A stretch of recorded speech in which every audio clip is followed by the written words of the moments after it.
Andy को आखिरकार कुछ जिंदा लोग मिले। वह बस हेलो कहना चाहता था, लेकिन सामने वाले आदमी ने कोई जवाब नहीं दिया। उल्टा उसने धीरे से अपनी कमर पर बंदी बंदूक दिखा दी। इस ज़ॉम्बी सर्वाइवल वाली दुनिया में अब बहुत कम लोग बचे थे। खाने की भारी किल्लत के कारण लोगों के बीच विश्वास पूरी तरह से खत्म हो चुका था। एंडी और उसका परिवार पिछले 2.5 महीने से नाव में भटकते हुए किसी तरह जिंदा थे। नाव पर रहना थोड़ा सुरक्षित था, लेकिन सबसे बड़ी परेशानी थी खाना। एक दिन एंडी को दूर एक छोड़ी हुई यॉट दिखी। वह एक छोटी बोट से वहां गया। उम्मीद थी कि शायद कुछ खाना मिल जाए। सुरक्षा के लिए उसने पहले एक आईने से अंदर झांक कर देखा। जब सब कुछ ठीक लगा तब वह अंदर गया। इस बार उसकी किस्मत बहुत अच्छी थी। उसने वहाँ महीनों के लिए काफी खाना मिल गया। वह बहुत खुश था, लेकिन तभी अचानक अंदर के एक कमरे से आवाज आई। एंडी ने ज्यादा ध्यान नहीं दिया और खाने का डिब्बा लेकर अपनी नाव की ओर लौट आया। उसे बिल्कुल अंदाजा नहीं था कि उसकी यह लापरवाही उसकी पत्नी के को बहुत बड़े खतरे में डाल देगी। जब के को पता चला कि एंडी को उस यॉट पर खाना मिला है, तो उसने चुपचाप रात को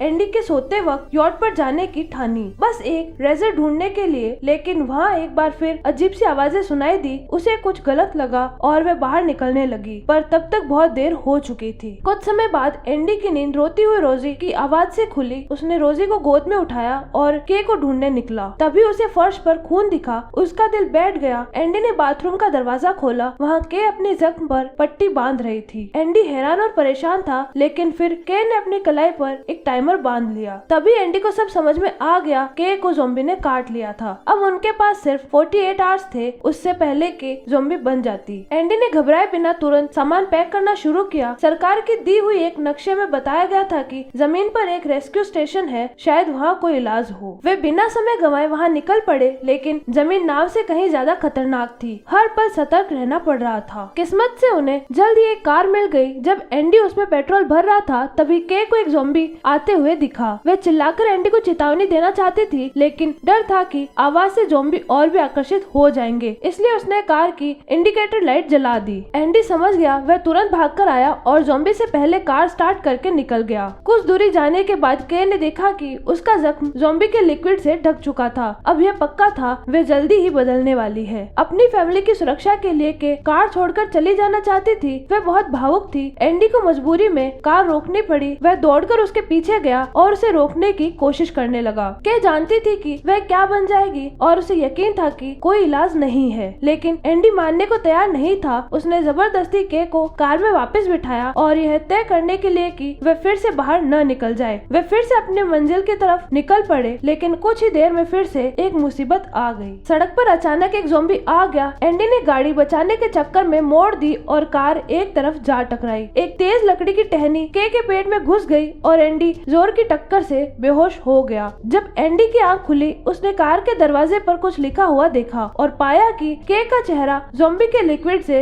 पूरी तरह ढका हुआ था। कुछ ही देर में के पूरी तरह ज़ॉम्बी में बदल गई। एंडी ने डरी हुई रोजी को शांत करने की कोशिश की, लेकिन तभी ज़ॉम्बी बनी के ने एंडी को काट लिया। एंडी ने रोजी को कार से बाहर सुरक्षित निकाला और फिर वापस जाकर दुखी दिल से के को मार दिया ताकि उसे मुक्ति मिल सके। इसके बाद एंडी जमीन पर बैठकर जोर से चीखा, गुस्से और बेबसी से। एक पल के लिए उसने भी दुनिया छोड़ने की सोची, लेकिन रोजी के लिए वो खुद को संभालता है। एंडी ने के की कलाई से वो 48 आवर्स वाला काउंटडाउन बैंड उतारकर खुद पहन लिया और सफर फिर से शुरू कर दिया। अब उसके पास बस 48 आवर्स थे रोजी को किसी भरोसेमंद इंसान के पास छोड़ने के लिए, इससे पहले कि वो खुद ज़ॉम्बी बन जाए। रास्ते में रोजी रोती रही तो एंडी ने के का परफ्यूम पास में छिड़का और उसकी माँ की खुशबू से रोजी शांत हो गई। उसी वक्त एंडी को वही ज़ॉम्बी दिखा जिसने उनका एक्सीडेंट करवाया था। वो उसे मारने ही वाला था कि वह आदिवासी लड़की अचानक सामने आ गई। उसने चुपचाप एक पत्थर से अपनी हथेली काटी। ज़ॉम्बी उसकी तरफ खिंच गया। शायद वो ज़ॉम्बी कभी उसका कोई अपना रहा होगा। ये उसका उसे पास रखने का तरीका था। एंडी नक्शे के अनुसार आगे बढ़ता गया और रात होते होते रेस्क्यू स्टेशन पहुंच गया, लेकिन वहाँ सब सुनसान और अंधेरा था। कोई मदद नहीं थी। तभी उसे एक औरत एक कोने में चुपचाप बैठी मिली। उसने एंडी का जख्म बांधा और बताया कि यह जगह अब रेस्क्यू स्टेशन नहीं रही। सरकार ने इसे वायरस फैलने के कारण बंद कर दिया था। एंडी रोजी को उस औरत के पास छोड़ने का सोच रहा था, लेकिन तभी देखा कि वह औरत विग उतार रही थी और दवाई खा रही थी। वह खुद बहुत बीमार थी। ऐसे में एंडी उसे रोजी नहीं सौंप सकता था। अगली सुबह एंडी ने उस औरत को अलविदा कहा और रोजी को पीठ पर उठाकर आगे बढ़ गया। रास्ते में उसने कई ज़ॉम्बी देखे जिनके सिर जमीन में गड़े थे। जैसे ही कोई पास जाता वह अचानक जाग जाते। थोड़ी दूर उसे एक पिकअप ट्रक दिखा।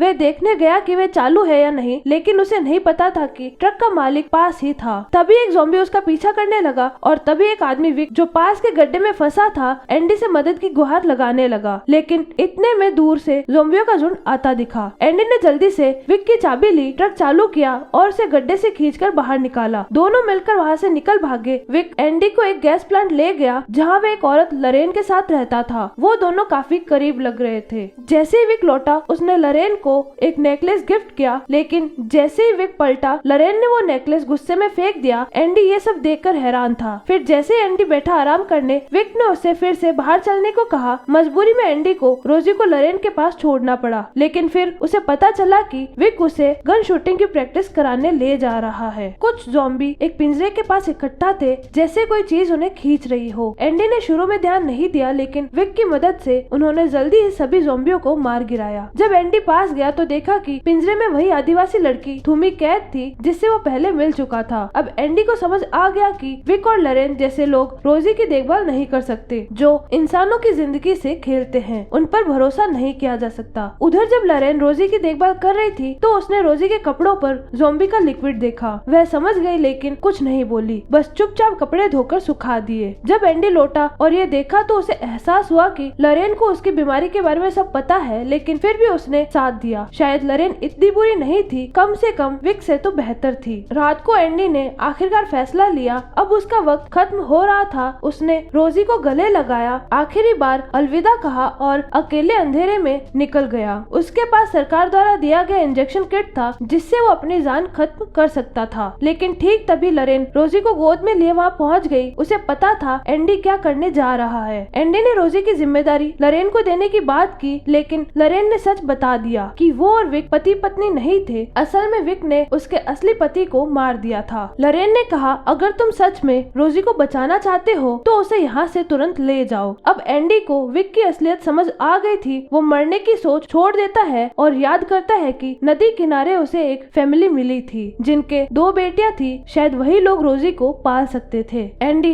रोजी और लरेन को लेकर वहाँ जाने का प्लान बनाता है, लेकिन तभी अचानक विक पीछे से आकर उसे बेहोश कर देता है। जब एंडी की आंख खुलती है वो खुद को थूमी के साथ एक पिंजरे में बंद पाता है। अब उसके पास बहुत कम समय बचा था क्योंकि वो भी जल्द ज़ॉम्बी बनने वाला था। तभी बहुत सारे ज़ॉम्बी उस पिंजरे की ओर बढ़ने लगते हैं। एंडी को एक आइडिया आता है। उसने पिंजरे के पास लटकी सॉसेज को रस्सी से बांधकर दूर फेंक दिया। ज़ॉम्बी खाने के लालच में भागे और झगड़ते हुए पिंजरे का दरवाजा उठा दिया। एंडी और थूमी जल्दी से भाग निकले। वो लोग वापस गैस प्लांट पहुँचे, चुपचाप अंदर घुसे और लरेन को जगाया। एंडी ने रोजी को गोद में उठाया और वहाँ से निकलने लगा। विक सो रहा था और उन्हें जाते हुए नहीं देख पाया, लेकिन जैसे ही वो कार तक पहुँचे विक बंदूक लेकर बाहर आ गया। लरेन ने विक को रोकने की कोशिश की, लेकिन विक ने उसे गोली मार दी। अब एंडी, रोजी और थूमी जान बचाकर भागे और एक गुफा में जाकर छुप गए। विक गुस्से में बाहर चिल्लाता रहा, लेकिन वो तीनों एकदम चुप रहे। आखिरकार विक चला गया। उन्होंने फैसला लिया कि सुबह होने तक गुफा में ही रुकेंगे। रात में थूमी की नींद एक अजीब आवाज से खुली। उसने टॉर्च जलाई तो देखा एंडी गुफा की दीवार पर लगे खून को चाट रहा था। अब ये साफ था वो धीरे धीरे ज़ॉम्बी में बदल रहा है। लेकिन सुबह तक एंडी थोड़ा नॉर्मल हो गया और रोजी थूमी के साथ फिर से आगे बढ़ा। चलते चलते जब वो एक बड़े पेड़ के पास पहुँचे तो थूमी रुक गई। उसने बताया, वो ज़ॉम्बी जिससे पहले तुम मिले थे वो मेरे पिता थे। थूमी ने बताया कि उसके पिता को उसी पेड़ के नीचे उसकी ही जनजाति ने मारकर दफना दिया था। उसने वहीं खड़े होकर एक प्रार्थना की और तीनों लोग अपनी यात्रा पर आगे बढ़ गए। लेकिन थोड़ी देर बाद एंडी की तबीयत बहुत बिगड़ने लगी। अब उसके पास सिर्फ 9 घंटे बचे थे। ज़ॉम्बी में बदलने से पहले बहुत तकलीफ के बाद वे बेहोश होकर जमीन पर गिर गया। थूमी ने तुरंत रोजी को गोद में उठा लिया। थोड़ी देर बाद एंडी को होश आया और वो लोग फिर से आगे बढ़े। आखिरकार उन्हें वही पुराना परिवार मिल गया जिससे एंडी पहले मिला था। लेकिन एंडी ने देखा उस आदमी ने कब्र खोद रखी थी। पास जाकर देखा तो पता चला कि वो आदमी भी ज़ॉम्बी से काटा जा चुका था। अब एंडी की उम्मीद टूट गई कि वो रोजी को उनके पास छोड़ सकता है। उस आदमी ने एंडी को सलाह दी कि वह रोजी को लेकर शांति से इस दुनिया को अलविदा कह दे। उसने एंडी के लिए 2 गोलियां भी छोड़ने का वादा किया। एंडी ने बिना कुछ कहे वहाँ से चला गया। थोड़ी दूर जाने के बाद उसने पीछे से गोलियों की आवाज सुनी। उस आदमी ने पहले अपनी पत्नी और बेटियों को मारकर उन्हें मुक्ति दी, फिर खुद को भी।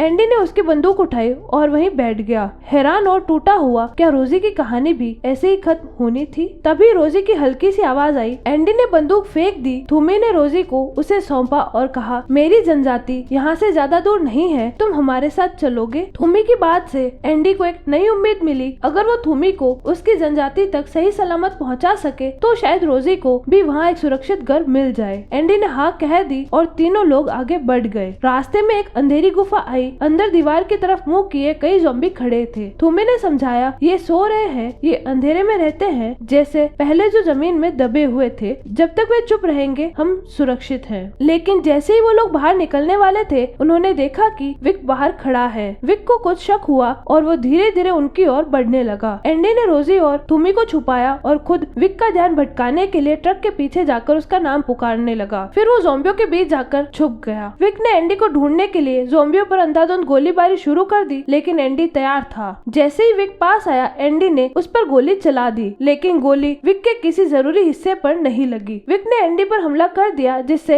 एंडी जमीन पर गिर पड़ा। तभी विक की नजर गाड़ी में छुपे थूमी और रोजी पर पड़ी। उसने थूमी को बाहर खींचा और बुरी तरह पीटा, फिर रोजी को उठा लिया। एंडी ने आखिरकार ताकत लगाकर खुद को खड़ा किया, लेकिन जब वो विक के पास पहुंचा तो उसने देखा कि विक ने रोजी को कुछ नहीं किया था। वह पहले ही एंडी की गोली से गंभीर रूप से घायल था और आखिरी पलों में उसने दया दिखा दी। थूमी भी बच गई। सिर पर चोट थी लेकिन जान को खतरा नहीं था। अब एंडी धीरे धीरे बेहोश होने लगा था। उसने खुद को जबरदस्ती होश में रखा और रोजी को उठाकर चलता रहा जब तक कि वो बेहोश नहीं हो जाता। उसने रोजी को धीरे से जमीन पर सुलाया, खुद कुछ कदम आगे बढ़ा और वहीं गिर पड़ा। जब एंडी उठा उसका पूरा चेहरा ज़ॉम्बी लिक्विड से ढका हुआ था। वह बार बार उसे पहुंचने की कोशिश कर रहा था और पास पड़े सड़े हुए मांस को देख रहा था। उसे खाने की तलब होने लगी थी, लेकिन तभी उसने रोजी की तरफ देखा और अचानक उसे एक आइडिया आया। एंडी ने सड़ा हुआ मांस अपनी जेब में रखा और थूमी की मदद से आगे बढ़ता रहा, लेकिन जब वह और नहीं चल सका तो